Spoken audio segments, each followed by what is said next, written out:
حقیقت یہ ہے، مفتی شفیع صاحب مفتی اعظم پاکستان مفتی شفیع صاحب، مفتی تقی عثمانی صاحب، شیخ الاسلام صاحب کے والد، اس کا ایک جملہ کر کے ختم کرتا ہوں، آدھا منٹ باقی۔ اور موجود یہ حرم شریف مدینہ منورہ میں، حرم جو پرانا حرم ہے جو ترکوں نے بنایا، سلطان عبدالحمید نے، اس کے بارے میں مشہور یہی ہے، جب آپ نے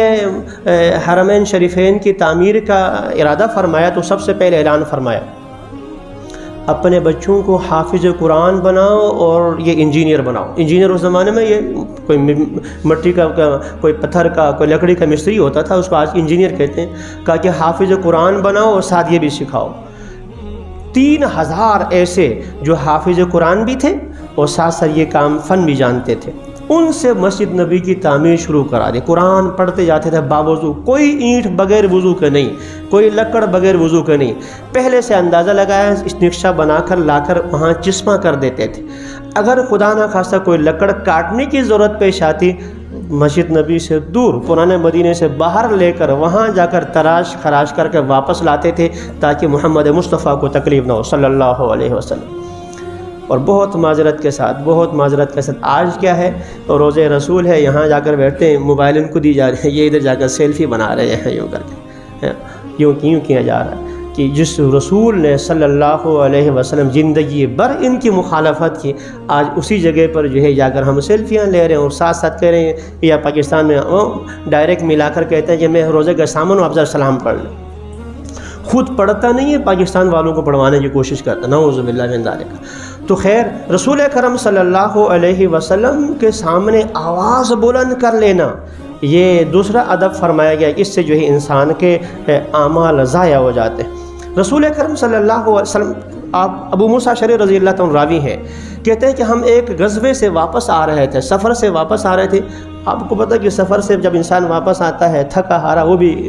جا کر جہاد سے واپس آ جائیں اور زخموں سے چور، تو آپس میں گپیں بھی لگتی ہیں کہ جو کچھ بھی ہو، تو ہم اپنے اس سفر کا اس تھکن کو مٹانے کے لیے ذکر کر رہے تھے، اور وہ ذکر اونچی آواز سے، سبحان اللہ، الحمدللہ، اللہ اکبر، سبحان اللہ، اونچی آواز سے ہم تکبیر کر رہے تھے، ذکر کر رہے تھے۔ رسول اکرم صلی اللہ علیہ وسلم فرمایا کہ یا ایھا الناس، اے لوگو، اربعوا علی انفسکم، اپنے آپ پر رحم کھاؤ، تم کسی گونگے بہرے کو نہیں پکارتے، دور والے کو، تم ایسی ذات کو پکارو جو تمہارے شہرک سے بھی زیادہ قریب ہے، اس کو آہستہ سے ذکر کیا کرو۔ آج جنازہ اٹھاتے ہیں نا، جنازہ اٹھاتے تو کیا کہتے ہیں، کلمہ شہادت، یہ کیا ہے، کہاں نہ محمد نے نہیں کیا صلی اللہ علیہ وسلم، نہ صحابہ کرام نے کیا، نہ کسی اور نے کیا۔ ہاں، استغفار پڑھ لو، حدیث میں ہے کہ اب اس کے لیے استغفار کر لو جو جنازہ لے کے جا رہے ہیں، یا اللہ ہمارے والد کی، یا اللہ فلاں، وہ کوئی نہیں کرتا، بس جو 2-4-10 قدم کرنے کے بعد ایک نعرہ لگتا ہے، پھر 10 قدم کوئی اور نعرہ لگاتا ہے۔ آپ نے کیا فرمایا، اربعوا علی انفسکم، اگر ذکر کرنا ہے تو کیا کر لو بھائی، آہستہ، ادعوا ربکم تضرعا وخفیا، اپنے رب کو پکارو، کیسے؟ عاجزی کے ساتھ، گڑ گڑا کر اور آہستگی کے ساتھ۔ آہستگی میں نے بارہا کہا ہے، یہاں ہم نمازوں کے بعد جو دعا مانگتے ہیں، اللہم انت السلام ہو گیا ربنا، یہ ایک دعا کی فارمیلٹی ہم پوری کرتے ہیں، دعا یہ نہیں ہے، دعا یہ ہے کہ اندھیرا ہے، تم ہے اور تمہارا رب ہے اور آنسو یہاں ٹپک رہا ہے، زبان نے کچھ بھی نہیں کہا،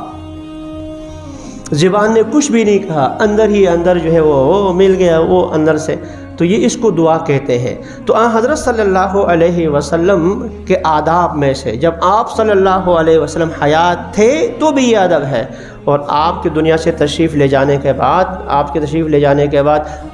کے اس روزے کا بھی یہ ادب ہے، اور آپ صلی اللہ علیہ وسلم کے جانشین علماء کرام، ان کا بھی یہ ادب ہے۔ اب حضرت رسول اکرم صلی اللہ علیہ وسلم خود کتنا اہتمام فرماتے تھے۔ اما عائشہ صدیقہ رضی اللہ تعالی عنہ کی روایت، آپ صلی اللہ علیہ وسلم جب رات کو تہجد کے لیے اٹھتے تھے، اندازہ کریں تہجد کے لیے، تو آپ آہستہ سے اٹھتے تھے۔ نسائی شریف کی حدیث ہے، انتعلا رویدا،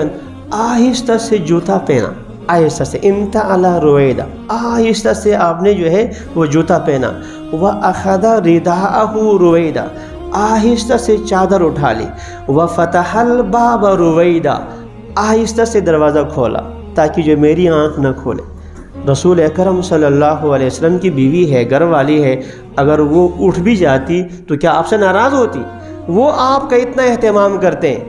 تاکہ جو ہے کسی کو تکلیف نہ پہنچے۔ حقیقت یہ ہے، مفتی شفیع صاحب مفتی اعظم پاکستان، مفتی شفیع صاحب، مفتی تقی عثمانی صاحب، شیخ الاسلام صاحب کے والد، اس کا ایک جملہ کر کے ختم کرتا ہوں، آدھا منٹ باقی ہے۔ فرمایا کہ جی چاہتا ہے کہ میری موت رمضان میں واقع ہو، جی چاہتا ہے، رمضان کی فضیلت ہے رمضان میں ہو، لیکن کبھی ہاتھ نہیں اٹھایا اللہ سے، کیوں؟ اگر رمضان میں میری موت ہو گئی تو آپ لوگوں کو تکلیف ہوگی، رمضان میں قبر کھودنے کی ضرورت پیش آئے، زندگی بھر اس حالت میں کہ مرنے کے بعد میں میرے ورثہ کو بھی اتنی تکلیف نہ ہو کہ وہ قبر کھودنے میں، حالانکہ کیا ہو سکتی ہے، یہ اس کو کہتے ہیں اسلام۔ اب اس کو کہتے ہیں اسلام، ورنہ یہ نہیں ہے کہ اپنے ہو سائڈ پہ جا میں نے فلاں کروں، یہ اسلام نہیں ہے۔ اللہ تعالی ہمیں صحیح معنوں میں دین کی سمجھ نصیب فرمائے، صحابہ کرام کے نقش قدم پر چلنے کی توفیق نصیب فرما لے۔ وآخر دعوانا الحمدللہ رب العالمین۔